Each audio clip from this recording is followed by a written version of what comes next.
Muchas gracias. Mi nombre es Juan Herlichka, descendencia polaco. Nací en Rusia, ciudad Tashkent, que es la capital de una república soviética que se llama Uzbekistán.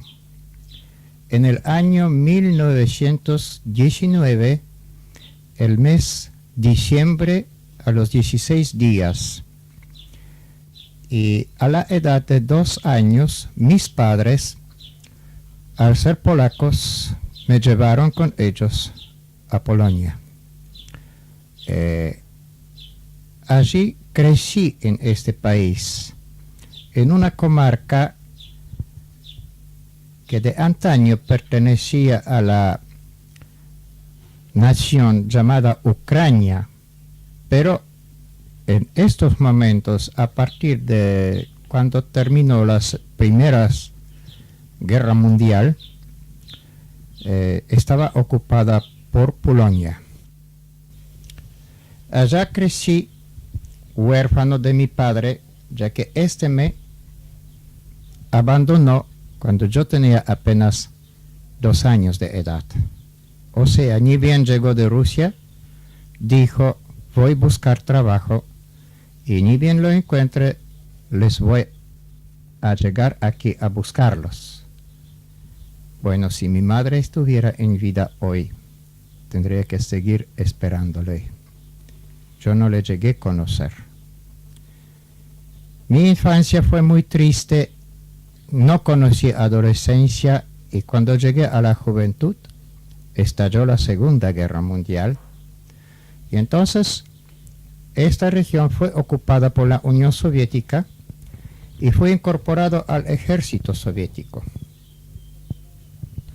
Primeros momentos de servicio bajo las armas estaba en la región de Armenia, una región bastante árida y un clima muy variable. Cuando de día hacía calor, cerca de 30 grados, de noche era capaz de llegar hasta 20 grados bajo cero. Luego de allí fuimos trasladados al Cáucaso, y al ser invadida Unión Soviética por Alemania, toda esta gente que era de la región ocupada, que fue quitada a Polonia, fueron separados de las Fuerzas Armadas Soviéticas y se organizaron otras ideas de trabajo. Entonces fuimos llevados a las orillas del Mar Caspio, de Mar Negro, donde nos hicieron cavar defensas, ya que tenían temor que Alemania pudiera invadir por aquella parte el Cáucaso. Luego de allí fuimos llevados hasta el corazón de Siberia. Pasamos por Novosibirsk y luego a una ciudad que se llama Barnaul. Y a los 3 meses de estar allí, optamos por desertar de este ejército, o sea, salir de este ejército para incorporarnos al ejército polaco, que entonces la Unión Soviética organizaba un ejército para entrar en Polonia. El régimen ruso aquel momento era bajo el gobierno de Stalin, un régimen totalitarista, absurdo, malo, que no se podía estar. Cerca de donde estábamos había un campo de concentración, gente detenida, gente presa, y se sentía disparos. Nosotros no entendíamos por qué estos disparos, pero luego un hombre que en aquella región vivía nos aclaró que cada disparo era hecho por los guardianes de las personas detenidas a las personas detenidas, o sea que cada disparo era un muerto. Así es. Nuestra gente no compartía ideas stalinistas y no deseaba quedarse allí. Pero la Unión Soviética no tenía en absoluto ninguna idea de poder deshacernos o de soltarnos o permitir que nos vayamos a hacer lo que a nosotros más bien o mejor nos parezca.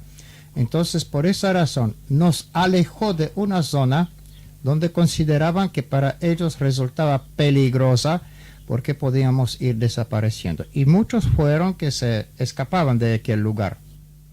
Toda gente que vino del lugar, así llamado entonces ucraniano, desertaba, no gustaba de esta totalidad de la Unión Soviética, del régimen político, de un orden tan absolutista, de una disponibilidad solamente de personas como si fuera un material o como si fuera, no sé, casi se puede tomarlo como si fuéramos animales que no tienen uso de razón. Unión Soviética no consideraba la familia de aquellos tiempos como algo que el hombre desea tener o que el hombre desea amar y cuidar de ello. Para ellos la familia era algo totalmente absurdo y no necesario, porque siempre decían que el hombre puede rehacer su vida como él gusta. Y existía tal disponibilidad de los hombres pertenecientes, que ellos así llamaban el partido, que usaban el sistema de trasladar familias de un lugar a otro para no permitir que se asienten, que tomen conocimiento, que se hagan sentir confiados o confiar. Tales que hasta inclusive éramos perseguidos por razones religiosas, se nos investigaba, no se permitía hablar cómo se vivía en tiempos antes que estallara la Segunda Guerra Mundial bajo el régimen democrático Polonia que aquel entonces reinaba en Polonia. Era delito hacer comentarios y decir la verdad, cómo se estaba viviendo, cómo quien podía obtener algo, cómo trabajaba o cómo descansaba o qué lo que hacía con lo que podía lograr en sus ganancias trabajando. Pero si hablaba mal, aunque esto fuera mentira, esto fue siempre aceptado. Criticar y destruir aún la más real verdad era plausible para el régimen. Pero decir la verdad, cómo se estaba y qué podía hacerse y cuál era la libertad de lo cual gozaba, no era permitido. Sobre todo por razones religiosas eran muy perseguidos todos aquellos que de alguna manera confesaban creer en un Dios. No, en estos momentos yo estaba como soldado, pero desarmado y considerado como elemento peligroso. La Unión Soviética no obligaba a que nosotros nos vayamos o que salgamos de la Unión Soviética, pero fue decisión nuestra, porque era tan rígido y tan duro, tan difícil, que muchos, como yo también, entre todos aquellos que éramos, decidí que más fácil era morir que vivir en esta agonía. Y para mí resultaba también que si me llegaran en algún lugar a encontrar y capturar, el fusilamiento era la única ley. Regía la ley marcial porque estaba la Unión Soviética en estado de guerra. Pero mi madre ya había también fallecido por hambre. No tenía ni trabajo ni dinero con que pudiera vivir. En aquel momento nadie ayudaba en nada. Cada cual se defendía como podía y vivía de todo lo que podía vivir. Y en mi casa, cuando yo fui incorporado al ejército, no había alimentos de ninguna naturaleza. Cuando nosotros entramos, saliendo de la ciudad Tashkent, ya vemos todos los campos siempre cubiertos de nieve hasta llegar al más centro. Atravesamos el país que llaman el Altai, es donde está la ciudad Alma-Ata, allí donde fue un conjunto musical nuestro a tocarle los tangos a los de aquella región. Y pasando esta ciudad se entra ya en Siberia. Y entonces allí es todo cubierto de nieve. Usted no se puede separar de la ciudad por muy lejos, por cuanto está el peligro de animales de rapiña. Y estos son capaces de destrozar, porque nunca un animal de aquellos anda solo, sino en bandadas, sobre todo los lobos. Es el frío intenso. El día que llegamos nosotros, el frío estaba a más de 56 grados bajo cero. Creíamos que íbamos a morir todos, pero gracias a Dios que nos ha hecho de una manera tal que todo el cuerpo humano tiene glándulas que lo aclimatizan mientras viaja hasta determinado lugar o atraviesa este lugar. Y bajamos del tren y pudimos llegar hasta el lugar de campamento y no pasó nada a nadie. Así que estábamos caminando siempre mirando a los compañeros unos a otros por ver si no había alguna mancha blanca en la nariz, en la mejilla o en la frente, lo que estaba descubierto. En este caso, si veíamos que algún muchacho se estaba poniendo somnoliento, entonces había que moverlo muy fuertemente para despertarlo y hacerle entrar en calor. El primer síntoma se veía siempre cuando estaba somnoliento. Esos son síntomas de congelamiento. Primeros síntomas. No, todavía no había desertado. No había desertado. Estaba bajo los controles de los comunistas. Éramos considerados como ejército, pero separado y quitado las armas. Y con instrumentos de trabajo estábamos construyendo unas barracas. Se nos decía que eran preparados estos edificios para alojar allí a los futuros prisioneros que la Unión Soviética tenía pensado hacer del ejército alemán. No llegué a ver este momento, que antes de esto decidí abandonarlos. Todas estas personas, que fueron incorporadas de Europa al ejército soviético,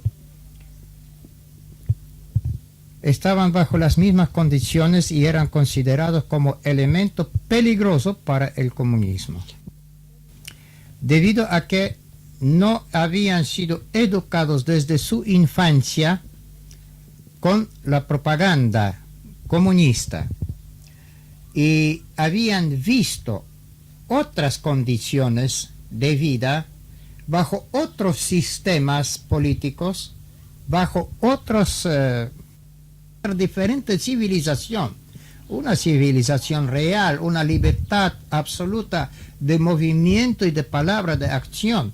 Y esto a ellos no les gustaba, porque ellos querían que solamente el comunismo fuera elogiado y todos los demás fuera criticado y destruido. El escape cada uno tenía que organizarlo por su cuenta y bajo un secreto estricto, porque todos estaban bien vigilados a que nadie falte. Yo tuve la oportunidad de conectarme con personas de mayor confianza nuestra, o sea, de otras nacionalidades, quienes me ayudaron de alguna manera para separarme del ejército y luego para poder viajar. Me facilitaron un documento y me facilitaron también alimento y dinero, y luego me guiaron hasta el lugar donde podría incorporarme al ejército que se organizaba en aquel momento bajo el control también de la Unión Soviética, pero y en territorio soviético, pero como ejército de Polonia. Bueno, de Siberia tuve que regresar por el mismo camino hasta un lugar que se llamaba Chokpak, luego por Tashkent, y a las orillas del mar Caspio hay una ciudad que se llama Krasnovodsk. Allí nos embarcaron en un petrolero vacío y este nos transportó hasta las fronteras de Persia. a un puerto pérsico en aquel lugar que se llamaba Pahlevi. Aproximadamente 24 horas o algo más. Pero sucedió que cuando llegamos a poder desembarcar, se desató una tormenta y el barco no pudo entrar al puerto. Tuve que permanecer en alta mar y no había posibilidades que alguien o alguna cosa se pudiera acercar por el fuerte oleaje. Muy altas olas llegaban a golpear este barco. Tal es que teníamos temor que podría estallar porque varias veces se escuchaba como si llegara a tocar el fondo el barco. Con el casco. Anclado, con el casco, sí. Y llegó una barcaza trayendo alimentos para ayudarnos y no ha podido ningún alimento pasar al barco nuestro y tuvo que regresar. Así estuvimos balanceándonos como 5 días. Recién entonces pudimos desembarcar.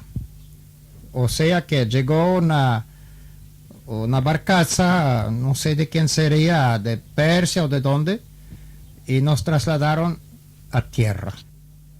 Es un pequeño país también en medio del Cáucaso que divide de Armenia a las Georgias.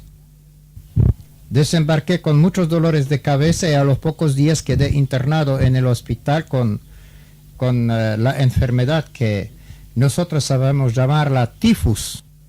Es una enfermedad que en aquellos momentos en la Unión Soviética había mucha gente enferma, estaba epidemia reinando en el lugar donde yo me había refugiado y morían el 90% de los enfermos. No. Pocos, muy pocos se podían salvar y los que se salvaban, se puede decir que apenas la vida le resultaba como botín de esa enfermedad, porque quedaban con algún defecto de su salud. Yo también había quedado con defectos de salud mía, pero Dios ha hecho posible que he podido recuperarme algo.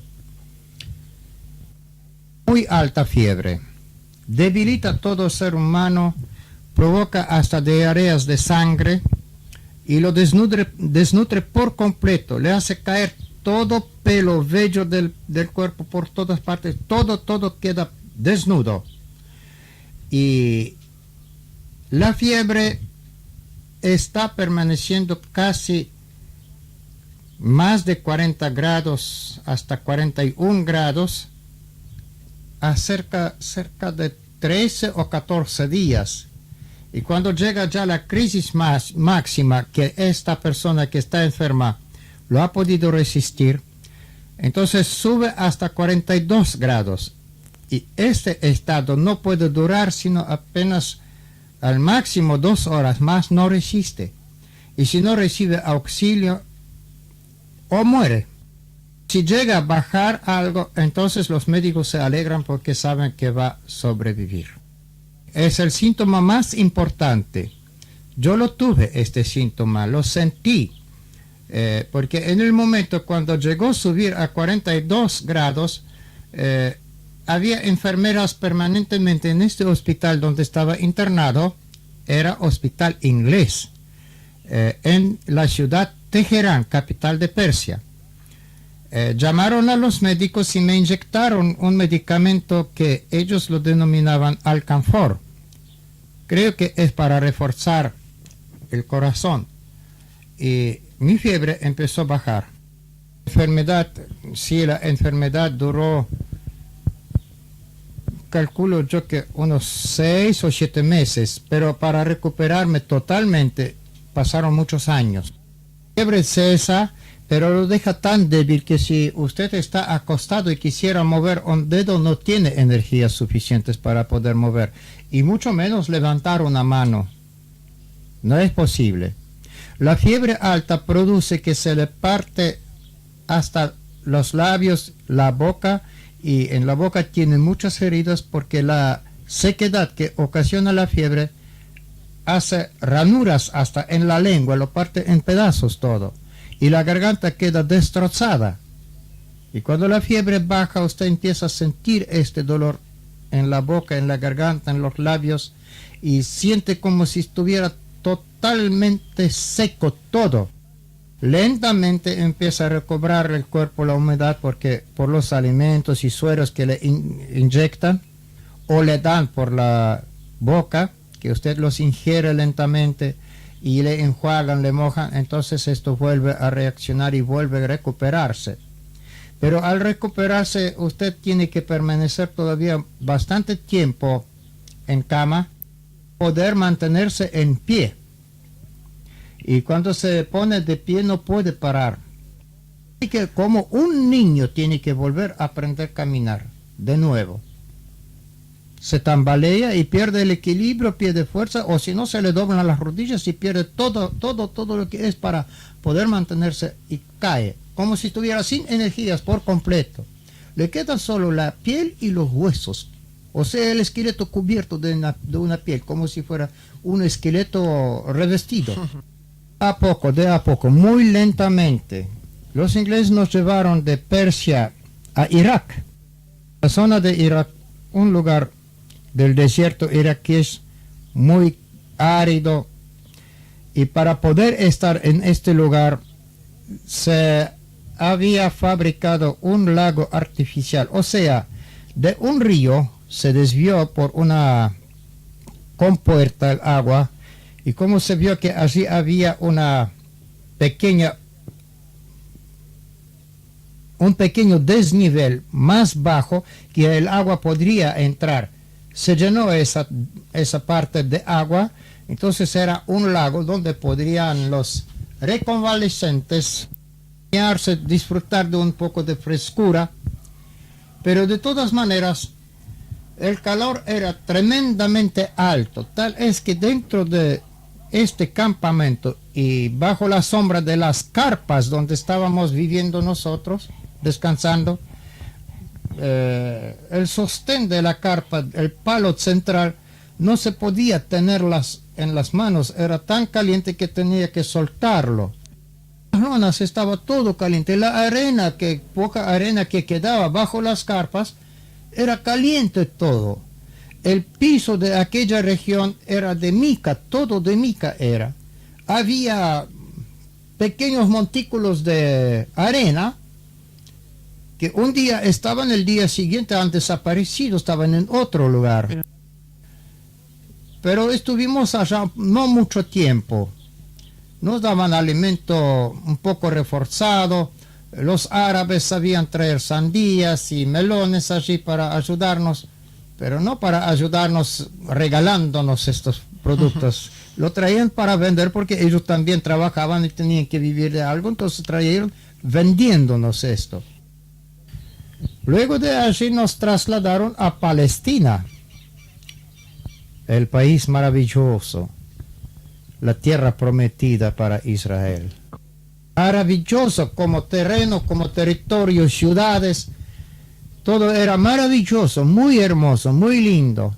Cuando llegamos a las primeras fronteras, no alcanzábamos de llenar nuestros ojos con ese espectáculo magnífico que se veía desde aquel lugar donde estaban nuestros camiones que nos transportaban. Y luego al cruzar el puente del Jordán y entrar en tierra del Jordán, o sea, tierra ya palestina, nos maravillábamos viendo la diferencia en todas las cosas, así como vivía el pueblo, cómo vivían la gente de la dicha zona y cómo se movían, cómo comercializaban todos sus productos y cómo se relacionaban de persona a persona, cómo se dirigían a nosotros esa felicidad, esa sonrisa, esa franca mirada, esa confianza absoluta en sí mismo y esa seguridad de que nada va a pasar, hasta no podíamos creer. La gente nos había recibido muy bien en Palestina y luego el mismo sistema militar inglés con mucha atención, con todo esmero, hasta podríamos decir con absoluto cariño. Allí se organizó recién el primer ejército polaco organizado y con su comando. Nuestro jefe supremo, comandante, era entonces el mariscal Sikorsky.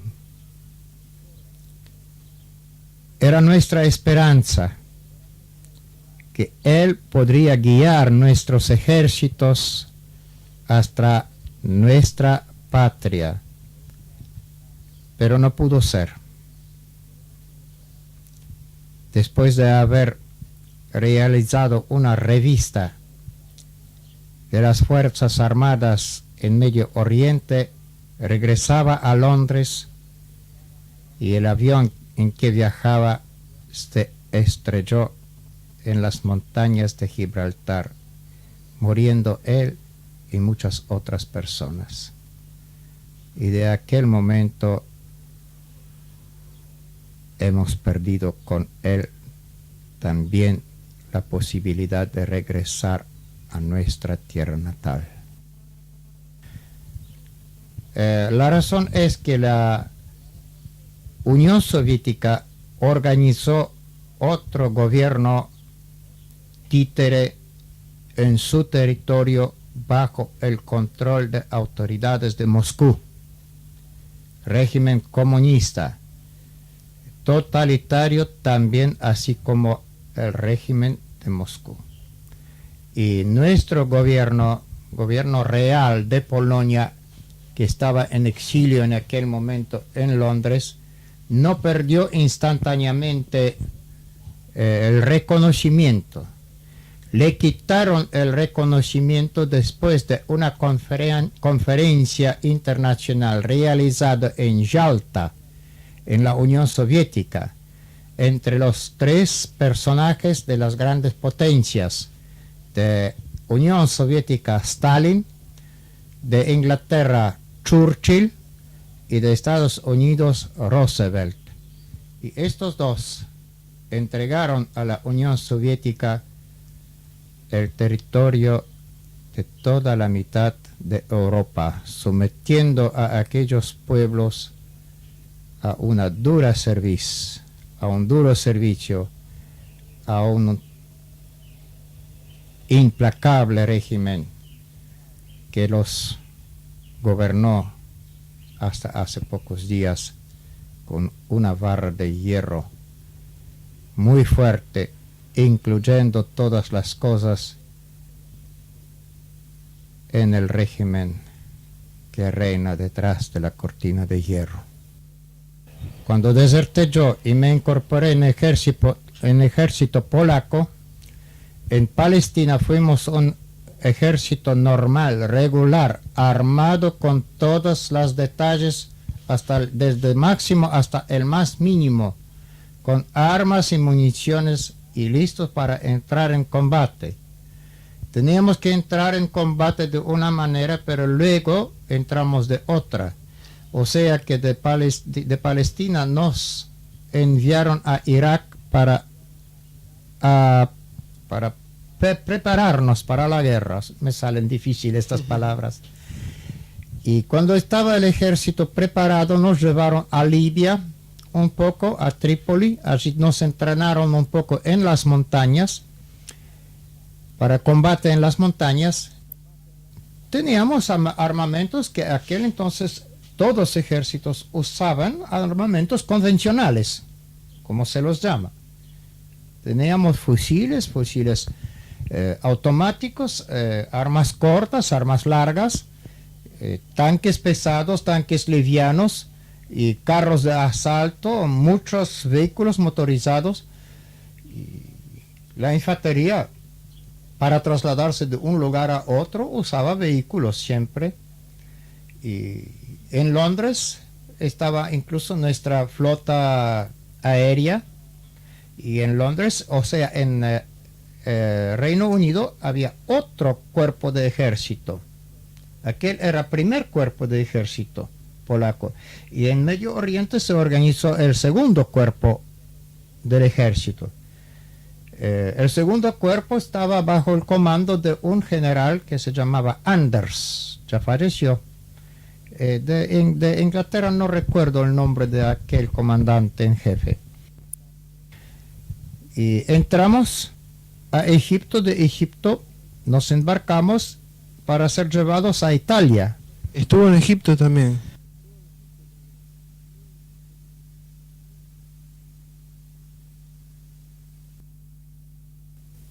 En Egipto nos embarcamos en Suez y de allí fuimos yendo a Italia para desembarcar, pero nuestro barco se descompuso, fue radiado del servicio y tuvimos que parar en una ciudad de una bahía persa que se llama Aden. Esta zona es totalmente árida, allí no llueve nunca. Aquel tiempo cuando estuvimos nosotros, decían los árabes, o sea, los habitantes de aquella zona, de aquel lugar, que la última lluvia cuando cayó habían pasado ya 75 años. Y desde entonces no tengo noticias que haya llovido, porque supongo que si en un lugar así cae una gota de agua, se publica por todo el mundo que cayó lluvia. Cosa también, porque el sol de mediodía cae en plomo, absolutamente en plomo. Si usted está parado, su propia sombra va a encontrar apenas un círculo, tanto como lo ocupan sus pies, más no. Y el calor es tan grande que se nos permitía salir fuera de la carpa hasta las 7 de la mañana. De las 7 de la mañana hasta la puesta del sol, nadie tenía que moverse fuera, y si tenía que salir por alguna razón, debía usar un casco de corcho que se nos había proporcionado para no quedar insolado, porque bastaban 5 minutos fuera de la carpa y con la cabeza sin el casco para quedar insolado, y a recuperar un insolado de aquella zona es muy difícil. Amaba mucho al campamento donde estábamos internados nosotros, o sea, donde estábamos descansando, esperando mientras tanto hasta que llegue otro barco para llevarnos. Eran 14 kilómetros y se había hecho una fosa de 7 metros de profundidad. Se colocó la cañería para llevar agua hasta el campamento. Y en esta zanja colocaron la cañería, la cubrieron y todo. Y cuando el agua llegaba al campamento, no se podía dar una ducha con esa agua por ser tan caliente como venía. Esta ciudad posee un estanque grande que es alimentado por un acueducto que de lejos viene, no sé de dónde, no recuerdo exactamente el lugar desde donde viene, trayendo el agua, y la ciudad estaba inquieta, alarmada, porque el nivel del agua estaba disminuyendo y el agua que llegaba a nuestro lugar de residencia, al campamento, era limitada solo a la mañana por 1 hora y al anochecer también por 1 hora solo llegaba el agua. Por el resto del día, de noche y de día, no llegaba el agua. Para poder tomar esta agua, la colocábamos en unos sacos de lona y la colgábamos afuera donde había un poco de brisa y en sombra. Entonces se entibiaba, no se enfriaba totalmente, pero quedaba así tibia, como de unos, supongamos, de 20 o 25 grados de temperatura. Si no, de otra manera teníamos que tomar como se toma el té. No nos pasó mucho tiempo, aproximadamente se calcula que, pienso que eran 3 meses, así más o menos. Luego, cuando pasaba otra, ¿cómo le llaman eso en la marina? Escuadrilla o flotilla de barcos. Entonces con esta mandaron otro barco vacío donde pudieran embarcarnos para llevarnos al destino nuestro, donde íbamos nosotros. De esta manera llegamos a Italia para poder desembarcar en Trípoli, y de allí empezó una nueva odisea para nosotros. Entramos en combate, pasamos por muchas partes, hasta que llegamos a Bolonia, donde nos encontró el fin de la guerra. Y en el combate estuvimos, supongo, unos 6-7 meses. Estábamos todos conscientes que luchábamos, no importaba cuál fuera el territorio o lugar donde estábamos combatiendo, porque sabíamos que luchamos por una causa justa, por una libertad perfecta para todos nosotros, con esperanza de ganar y entrar con libertad en nuestra patria. Pero lamentablemente ganamos la guerra, perdimos la patria. Consideré a Rusia como mi patria, aunque haya nacido en aquella tierra, ya que me consideraba polaco por la descendencia mía, que mis padres eran polacos, mi madre era polaco, y si bien a mi padre yo nunca pude conocer, aunque más que nada en el mundo quisiera conocerle, pero hoy ya perdí totalmente la esperanza, ya que yo cuento dentro de poco 71 años, y se supone que mi padre tendría que tener como 20 años más. Hay muy pequeña, muy poca o nula la probabilidad que si le encontrara aún con vida, que él pudiera recordar que en algún lugar le quedó algún hijo abandonado, perdido. En la conferencia de Yalta, al gobierno de Polonia, que hasta entonces gozaba del reconocimiento político internacional, le fue retirado este reconocimiento político y fue dado al gobierno que organizó la Unión Soviética. Y nosotros no éramos comunistas para reconocer un gobierno comunista. De esta manera no podíamos regresar a este país. Mas para todos aquellos que desertaron de las Fuerzas Armadas o de las Fuerzas Soviéticas de la Unión Soviética en tiempo de guerra, les he hecho juicio y está pesando una condenación a muerte. No, después nosotros buscábamos lugar donde poder ir, donde poder asentar, donde poder empezar una nueva vida. Y buscamos en todos países, ningún país nos quería recibir. Porque mientras duraba el combate, mientras continuaba la guerra, para todo el mundo éramos muy buena gente, excelente, aplaudidos en todas partes. Pero cuando terminó la guerra parecería que todo el mundo nos consideraba una banda de delincuentes y nadie nos quería. Fuimos a Inglaterra a pedir a ver si pudiéramos quedarnos. Y los ingleses nos atendieron muy cordialmente, muy bien, muy gentil. Usaron mucho su flegma inglesa característica y nos decían estas frases: está bien, ustedes quieren quedarse aquí con nosotros, pero hay un problema. Ustedes deben entender que Inglaterra es para los ingleses y ustedes no son ingleses. Y volvimos a regresar a Italia de nuevo y esperar a ver qué pasa. Y no teníamos lugar donde meternos. Francia no nos podía recibir, tenía su propia gente en exceso. Entonces apelábamos a muchos países y no podíamos encontrar ningún lugar. Tal es que hasta tuvimos que realizar una medida de fuerza frente al último comando inglés en Venecia, y este recién nos prometió y cumplió, por supuesto, que nos trajo aquí. Pero aquí llegamos de esta manera, que en aquel entonces, que era el presidente, dijo: traédmelo aquí y yo les voy a dar trabajo y les voy a dar lugar donde puedan vivir. Eso lo dijo general don Juan Domingo Perón. Inglaterra, o sea Gran Bretaña, designó 2 barcos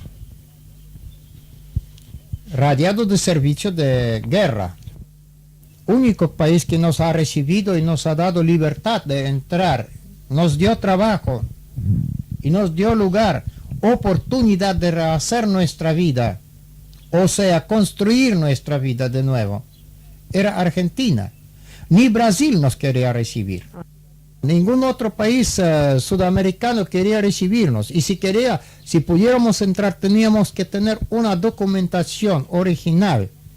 y muchos de nosotros no podían lograrla. Yo no la pude lograr y llegué aquí con un pasaporte de la Cruz Roja. El primer barco en Pierre Albert, se llamaba así, llegó a las playas argentinas el 1 de octubre y el 3 de octubre desembarcamos en el Puerto Nuevo en Hotel de Inmigrantes. El viaje duró 18 días. Y aquí a los 5 días yo estaba ya trabajando. Nos recibió con mucha consideración, cariñosamente. La compañía que yo entré nos ha abierto las puertas, nos ha recibido, nos ha acomodado y hasta nos ofreció dinero si necesitábamos para poder llegar hasta que se cumpla el fin de mes o la quincena para cobrar y poder entonces de allí descontarnos de lo que trabajamos el préstamo que nos daban. No había necesidad de pedir prestado, pero fue la oferta hecha. Trabajábamos contentos, trabajábamos bien. Claro, nuestra psicosis era tremendamente alterada y prácticamente éramos casi vistos como enfermos mentales por razones de las secuelas que la guerra nos ha dejado. Bueno, cuando yo llegué a la fábrica aquella, me presentaron al capataz y me dijeron que puedo hablar en alemán porque él es alemán. Pero a mí me agarró un terror al saber que era alemán y me escondí detrás de otro hombre por temor que me iba a atacar, a pelear. Y todo el mundo se reía. Estaba todavía persuadido que todo lo que es alemán es enemigo. Podía entender lo que significa fin de la guerra y qué significa libertad. Los campos de concentración existían, aunque eran otras las condiciones. Cambiaron las condiciones, pero los campos de concentración de gente extranjera en cualquier país existían, en cualquier país europeo por donde pasó el fragor de la guerra. Italia estaba lleno de extranjeros, Francia estaba llena de extranjeros, incluso la misma Alemania, colmada de todas las naciones que la rodean, de extranjeros, porque Alemania trajo mucha gente para hacer los trabajos para los cuales faltaban los hombres alemanes. Todos estaban incorporados en el ejército. Desde hasta los 12, 13 años de edad ya incorporaban al ejército. Y hasta las más altas y avanzadas edades no había más gente con que cubrir los puestos vacíos que quedaban después de los caídos o de los que caían prisioneros. Así que campos de concentración existían, pero claro está, bajo otro régimen, bajo otro control, bajo otras condiciones completamente. Tanto sea en higiene, en tratos y en alimentos, en todo, absolutamente en todo. Todo salió bien y fui incorporado en esta compañía al trabajo. Trabajé 1 año y 3 meses allí. Encontré una pequeña vivienda donde alquilaba.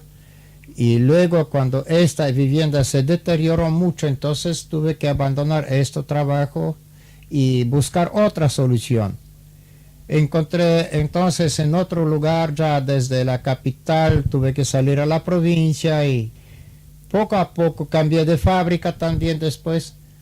Y trabajé en una fábrica como 10 años, después en otra fábrica y en la última fábrica donde entré. Era una industria pesada, tampoco quiero decir su nombre. Sí, aquí pude reconstruir mi hogar y aunque me pasaron muchas cosas, porque en todas partes hay cosas que están en favor y hay cosas que están en contra. Hay prosperidades y hay adversidades. Hay momentos que se goza de plena salud y hay también momentos de deterioro en la salud. Hoy yo vivo como un hombre feliz, realmente feliz. He podido construir mi hogar.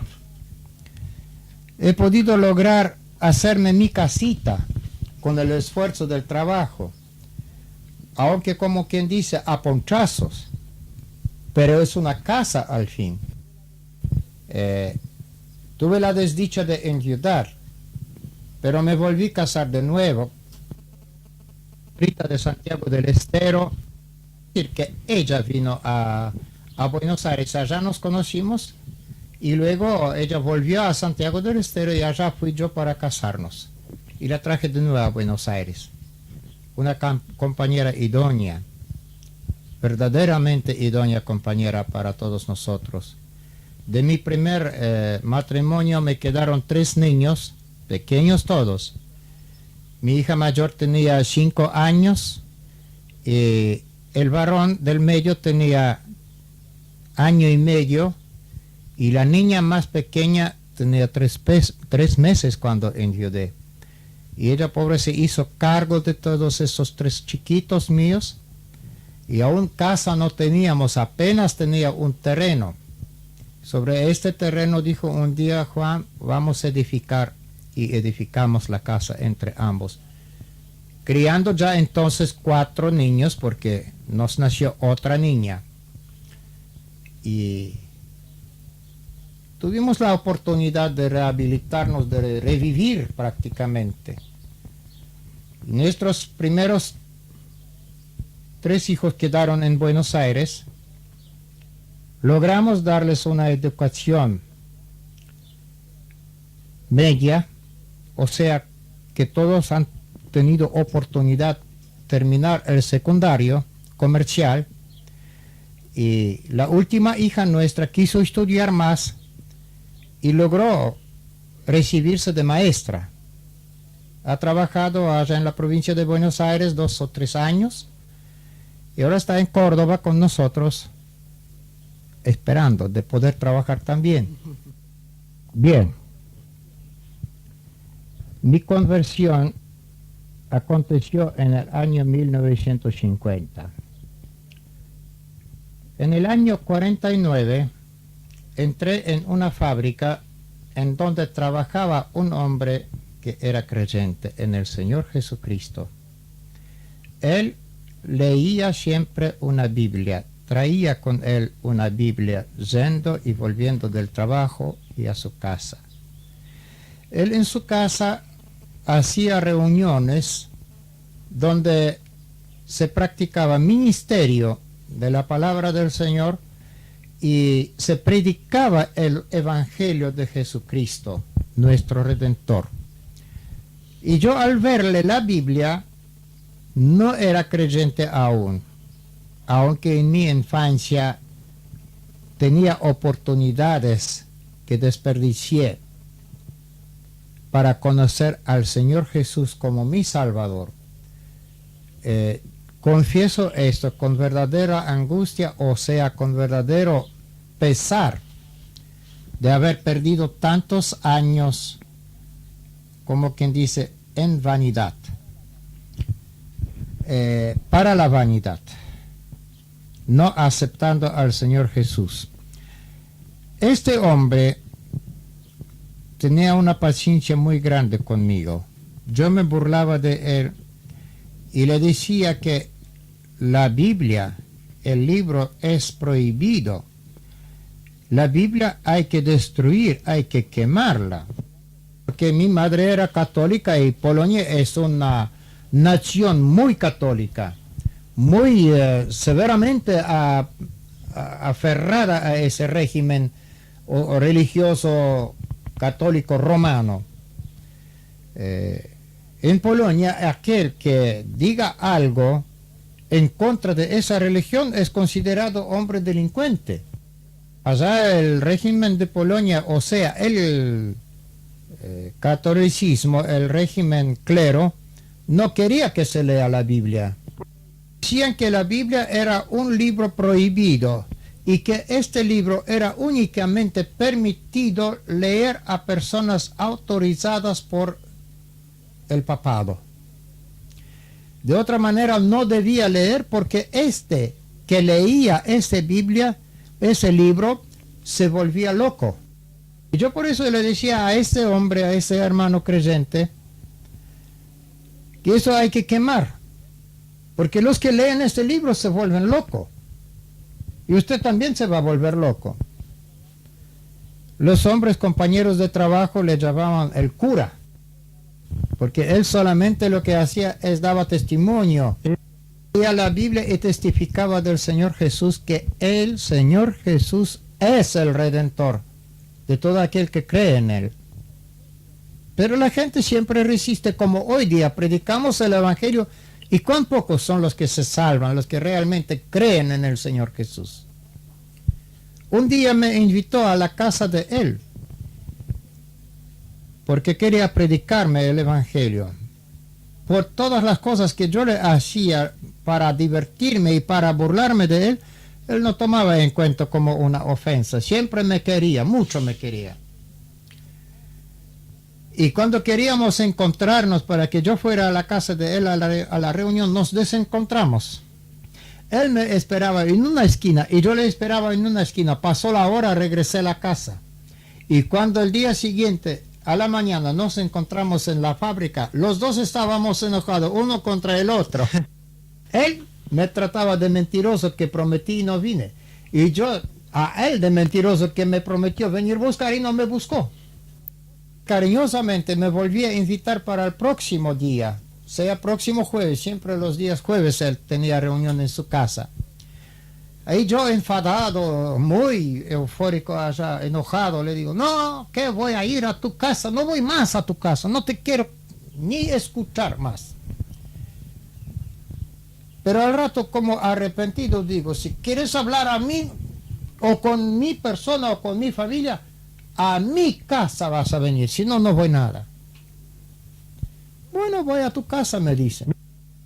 Bueno, vino a casa, trajo la Biblia, vino con su esposa. Bueno, nos sentamos a conversar. Abrió la Biblia, me empezó a leer diferentes pasajes. Yo los escuchaba con, al principio con un poco así como de poca importancia, pero me empezaba a despertar cada vez más el interés para escucharle. Y después empecé a pensar y decirme así a mí mismo en el pensamiento, pero si esto dice la verdad, él no está leyendo una mentira, no está engañando con esto que está leyendo, y lo que está explicando está bien. Entonces yo voy a prestarle atención hasta que pasó los 3 evangelios y llegó al evangelio de San Juan, al capítulo 3 y versículo 16, y leyó: para mí, que Dios me amó de tal manera hasta que ha dado a su Hijo unigénito por mí. Y allí me preguntó, ¿y tú crees en el Señor Jesucristo, que es tu Salvador y es Hijo de Dios? Dije, sí, creo. Llorando me abrazó el hombre, me besó y me trató de hermano. La señora también enjugaba lágrimas. También mi primera esposa dijo sí, mi finada, que creía en el Señor Jesucristo, aunque luego el testimonio lamentablemente no lo confirmaba. Pero de todas maneras el Señor me habló aquella noche de una manera muy amorosa. Luego me leyó qué pasaba con todo aquel que no creyere, que el que no creyere ya es condenado porque no creyó en lo que Dios dice. Y yo pensaba, claro, si no cree, entonces quiere decir que es así como cuando nosotros traemos alguna noticia y la contamos en nuestro hogar y no nos creen, nos declaran que somos mentirosos, que estamos contando una mentira. Y pensé dentro de mí, Dios no puede ser que mienta. Dios no engaña a nadie. Dios no puede negar a sí mismo. Así pensaba yo sin haber sido aún hasta entonces educado como creyente. Bueno, aquella noche él tenía que regresar a su hogar y yo quería acompañarla hasta tomar el colectivo, porque así se viaja todo el mundo en colectivo. Caminaba junto a él, estaba cansado de un día duro de trabajos, pero me parecía que no iba caminando, me parecía que flotaba en el aire. Me parecía que mis pies no tocaban el suelo, aunque estaba bien sentado en el piso, en la tierra. Y así cuando él fue a su casa ya en el colectivo, yo regresé a casa y decía a mi esposa que estaba al lado mío acompañando, sabes que voy caminando y voy caminando como si no sintiera ningún peso sobre mí. Me siento tan liviano, hasta parece flotar en el espacio, en el aire. Como si mi cuerpo hubiera perdido el peso natural. Así bien me sentía. Y me sentía una dicha, una felicidad indescriptible, inmensa. Regresé a casa y nos dispusimos al descanso y descansamos anoche. A la mañana cuando desperté volvía al trabajo y lo mismo me sentía. Que antes me abrumaba y ahora no estaba más. No lo sentía encima mío.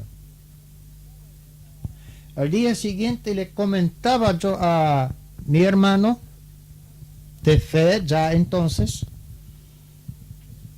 Digo, ¿sabes, hermano don Miguel? Me siento tan liviano, tan bien. Antes me sentía abrumado, aplastado, y ahora no siento nada de eso. ¿Y sabe qué me dijo? Esto tú sientes porque tus pecados serán el peso sobre ti. Y Cristo con su sangre las pudo quitar. No están más. No hay más ese peso sobre ti porque no están los pecados. Cristo los quitó. Los borró con su sangre. Y me empieza a explicar del Antiguo Testamento, que yo entendía muy poco entonces, pero tenía alguna leve noción lejana que en el tiempo antiguo se ofrecían animales para que aquella sangre podría cubrir los pecados del pueblo. Y me explicaba que aquellos no podían quitar los pecados, solamente los cubrían apenas para que Dios a través del velo de esa sangre pudiera mirar al pueblo de Israel y no verlo negro sino emblanquecido. Pero la sangre de Cristo tiene mayor virtud, porque no solo que puede cubrir, sino quita. Absolutamente todos los pecados los saca de uno, los quita.